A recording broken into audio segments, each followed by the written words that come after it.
Gacha game protagonists. Are they boring? Are they just self-insert so you can date your waifus or husbandos? Are making compelling main characters in gacha games even important? Why is it that every time a new gacha game goes mainstream, one of the first criticism is often how their main character is written? You know, I think there's this growing resentment towards gacha game protagonists, especially in the mainstream ones. First, I witnessed this with people's criticism towards the characterization of Traveler in Genshin Impact. Then I see it again with the whole Rover Glaze fiasco in Wuthering Waves. Then again with inconsistent writing of Trailblazer's character in Honkai Star Rail. And the most recent one is the way Administrator act in Arknight's Enfield. I think there's something we can discuss here. So, let us talk about gacha game protagonist. Hey there, call me Yuma, a serial gacha game copium inhaler and dude with fictional stories addiction. First, I want to clarify that this video is just an opinion from a consumer of stories. I'm not a writer. I'm not gonna claim that I know how to write better characters or fix them. Dear God, no. But still, I will subject you to my opinion.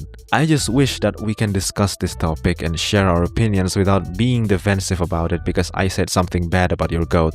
Let's be civil, it's a video game. First, let me ask you a question. What makes a protagonist good? To me, what makes a protagonist good is very simple.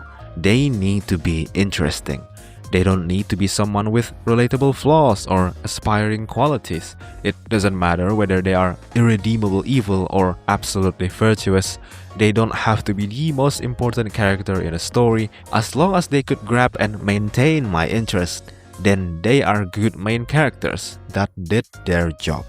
I like witnessing Vlad's coming-of-age story in Stellar Swordmaster. I like to see Bocchi's awkwardness in Bocchi the Rock. I like following Klein and then Lumian's thousands of chapter struggle in Lord of the Mysteries.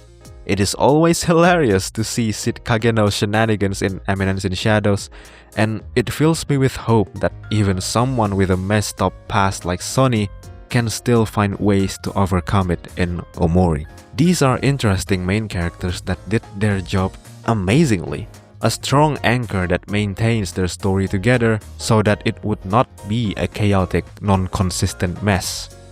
But now, let's ask a different question. What makes a gacha game protagonist good? Because unlike most stories where making a compelling protagonist is important, in gacha games, not so much, isn't it?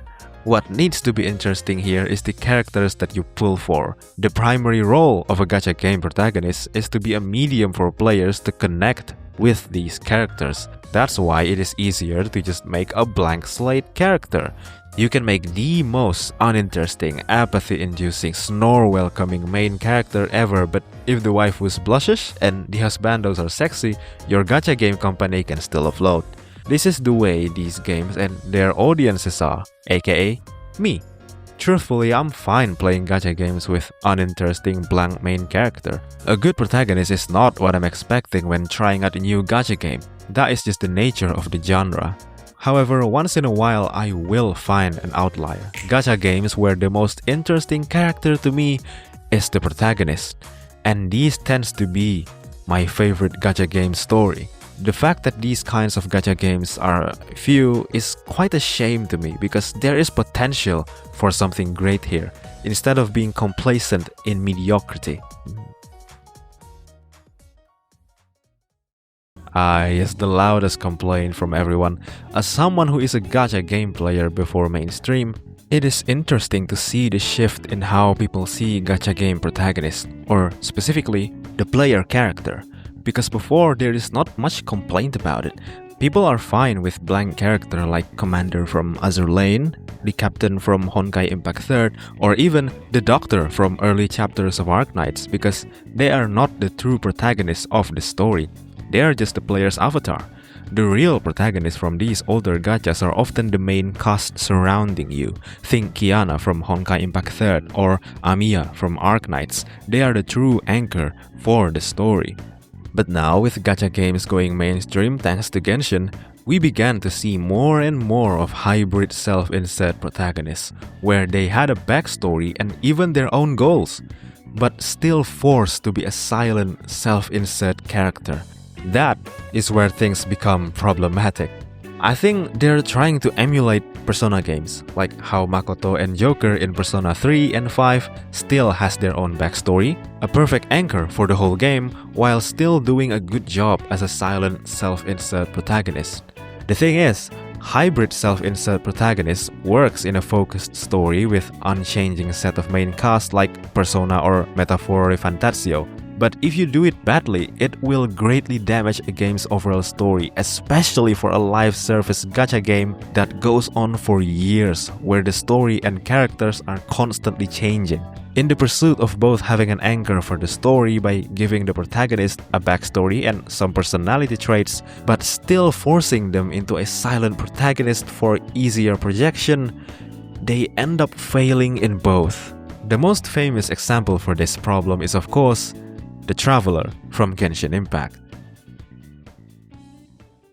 On paper, the story of Traveler aka Ether and Lumine is really interesting, a pair of siblings that got stranded into another world after being attacked by a god. I will not discuss details regarding this, it is a big spoiler. Ether wakes up in the shores of Mondstadt. Alongside this creature, he then goes on a journey to find his sister. This is the main anchor they established. But then, early in the story, they did meet again. In the quest, We Will Be Reunited. Do Genshin players even remember this quest? Here, Ether finds out that Lumine has become the leader of the Abyss, planning on something mysterious but could not have been good. There is a neat narrative reframing here. Just like what Lumine told him, Ether must journey across Tevat, met its people, experience this world, finds out its truth. Only after his journey is finished, they will be reunited. This could be a really interesting journey of how Ether finds value in the new connection that he made, helping them with their problems, making him questioning Lumine's actions even more. But nope, that barely happened, because they force Ether into a silent self-insert. He's an observer, witnessing everything in silence while this creature did all the talking. He's a protagonist, but instead of incorporating his story and his motivation inside other stories, he constantly gets thrown to the side. In theory, he's a good guy, but he feels like an apathetic character that only goes through the motions. Years of Genshin's runtime and Ether, the protagonist, barely had any development at all. Look, I like Ether a lot. The siblings-related story are always the highlight of Genshin to me. But because how they handled him, Genshin's story can be so frustrating and inconsistent. The character that is supposed to be the anchor of the story just being ignored. His big potential reduced to a mere camera for most of Genshin's runtime. And I think that's such a shame. A completely blank self-insert is apathy-inducing, yes, but they did their job well, while a half-assed hybrid self-insert is just frustrating. You can't just give us a main character with their own backstory, motivation, and personality, but then put them in silence mode and throw them to the side. Now, it seems like post-Genshin gachas noticed this problem, so they attempt to fix it by strengthening the protagonist's place within the story. The protagonist now is usually the most important piece of, well, everything. And that could be good. A protagonist-centered story is not a bad thing. But again, they're executing this in a really weird way. And the main thing that they share in common is, you guessed it, excessive glazing. You see, I like it when a non-self-insert character that I adore to be glazed. But I don't like it when that happened to a character that is supposed to be me. Now, to make it worse, because of how hybrid self-insert character is written, it just leaves me confused. Like in Wua, for example, it's clear that Kuro Games are trying to do more with Rover because they had the balls to make Rover act beyond what players want. like in the Phrolova story. I like Rover as a character, so I like it when other characters glazed him. It's like the experience of reading a power fantasy manhwa, you're rooting for your goat. But it is very clear that Rover is also supposed to be you. So it is inevitable that I end up inserting myself into him. Wait a minute, that sounds so wrong. Because of that, it always makes me feel achy that these characters always feel the need to absolutely glaze me, telling me how great I am while all I did in the story was spam left click and parries. It's like, shut the fuck up. I don't know if it's just a me thing or not, but if a game wants to glaze a self-insert protagonist, at least make the glaze feels earned through challenging gameplay or something. Like how when I played Persona 5 in hard difficulty, the game is quite challenging to me here, so when Morgana go, "Woo! It's looking cool, Joker!" I go, I know. Also, the other very noticeable cons with this approach is that the protagonist ends up becoming too important. As comparison, in Genshin, seeing characters just casually interacting with each other is something that happened a lot, like xianyun's awkward family dynamics or Sumeru characters visiting Mondstadt for Windbloom Festival, while in WoWa this is rare, because Rover always needs to be interacting with the characters. Most of the character dynamics feel underdeveloped, like how Augusta and Iuno is supposed to be best friend, but we rarely see their interactions because they're too busy singing praises of how great and special Rover is. I feel this way towards every hybrid self-insert protagonist. Rover from Wuthering Waves, Trailblazer from Honkai Star Rail, and my frustration reached its peak with Administrator from Arknight's Enfield. Look, Enmin can spray waters on the walls and everyone will go, "Oh my god, that's amazing! He's spraying waters on a wall, that's really cool, oh my god!" Again, there is this growing bitterness towards these protagonists. But the thing is, they worked. Just look at the most successful gacha games now. Most, if not all of them, incorporate hybrid self-insert protagonists. This is why so many gacha games do this. There is a big audience that is okay for these kind of main characters. They might voice frustrations about it, but hey, the waifus are cute. The husbandos are hot, so who cares? It's a gacha game, the protagonist is not the most important thing, and in truth, I also think this way. Yeah, I may complain about it, but it's not a deal breaker or anything. However, it is frustrating. I can't help but to itch for more. Gacha games with protagonists that is interesting and could realize their potential to the fullest. Think of Vertin from Reverse 1999. Or how the Doctor becomes in Arknights. But I want to focus on someone else because they are perfect for this video. Let us talk about Dante. Dante with the header!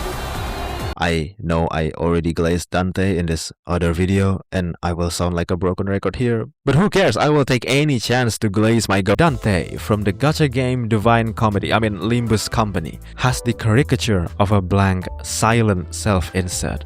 A clockhead with no face. They can talk but all that comes out is clock noises. And to top that, Dante doesn't have memories. They have everything a blank self-insert character want. But my god, they are so far from that, because Dante is a fully realized character. You see, Limbus Company is a game carried purely by its story. It's a dark story that doesn't pull punches but still balance it with humor and quite hopeful themes. You always see people singing praises about how Limbus Company has one of the best stories that transcends the gacha game genre itself. And I think one of the reasons for that is the way they handled Dante. To set the stage, in Limbus Company there is this ultra-rare, mysterious new item called the Golden Bow. To get these items, Limbus Company assembled a team of people from various places within this huge city. People that are in the lowest point of their lives, promise that by following this journey, their most desperate desire will be fulfilled, creating the Limbus Company bus department. Then they got bound to Dante and branded as the Sinners, with Dante themselves as Sinner number 10. Together with the Red Gaze Virgilius as their guide and Charon as the bus driver, they go on a journey to retrieve these Golden Bow and face their sins. What makes Dante such a good character is how their thoughts, actions, and decisions just make sense. They are amnesiac protagonists done right. Dante doesn't immediately start as someone strong, competent, and liked immediately by everyone. They start as weak, spineless, downright pathetic manager that can't even get the sinners to work with them. They constantly being ignored and ridiculed. But Dante still has something. With the chain that bounds the sinners, Dante has the power to bring them back to life, pulling the sinners from this ominous gate. And when Dante did this, they will experience the immense pain of death. But this does not have people respect Dante. In fact, they become more of a tool to constantly endure pain and revive the sinners when needed. So at first, there's this air of bitterness from Dante. But as they spend more time together, the door to these people's hearts starts to open. And this is where Dante as a main character shines. Dante is not a cheat code that will fix the sinner's problem. They are just as lost as the sinners in their journey. Their role as a manager beautifully ties to the core theme of facing your sin and what it means to be a better person despite your trauma. Dante will fail. Dante will misunderstand. Dante may not have the best words that the sinners needs to hear. But no matter how deep in despair the sinners are, Dante will be there, enduring hell with them, together in their inferno. And slowly, alongside the sinners, Dante... okay, I'm sorry, I can't resist. Alongside the sinners, Dante starts to grow. They become more confident, better at decision making, better at strategizing. But Dante still fail again, then get back up, learn from mistakes. And the sinner slowly treats Dante better and begin to respect them. A mutual respect that came from actual human connections. A trust that feels earned and real, not artificial and forced. Their chemistry grows into a family. I just adore Dante a lot, okay? They're my favorite gacha game protagonists alongside Phaeton and Doctor. This is the true potential of a gacha game protagonist. I think these characters are not bad. When they are a blank character, they did their job perfectly. And when they're not, they are actually a bunch of interesting characters, but it is super frustrating that their true potential is squashed by the genre, reduced to a plot device that conveniently becomes relevant when the plot demands it. I wish in the future there will be more Dante, more Phaeton, protagonists that actually makes me want to pull for characters more because how they are written. Protagonist that anchors the story so that it wouldn't be a chaotic, inconsistent mess. Protagonist that you root for not because the other characters did, but because they actually deserve it. Hello. I'm gonna be real here. At the end of the day, if I want a game with fully realized characters, I can just, play other games. There's a lot of single-player games that provides that, but I think I just crave the experience of having a comfort live service game with good gameplay and interesting continuous story that I can follow for years. Which is a very high demand, I know, but for such a game to exist, nailing a main character is very important. However, you don't need a fully realized deep protagonist to say that a blank self-insert character is your favorite. At the end of the day, just enjoy what you want to enjoy. Don't let what I say in this video to disturb your enjoyment of whatever gachas you're playing. With that in mind, I would like to ask, I don't know if you play a lot of gacha games, but who is your favorite gacha game protagonist and why?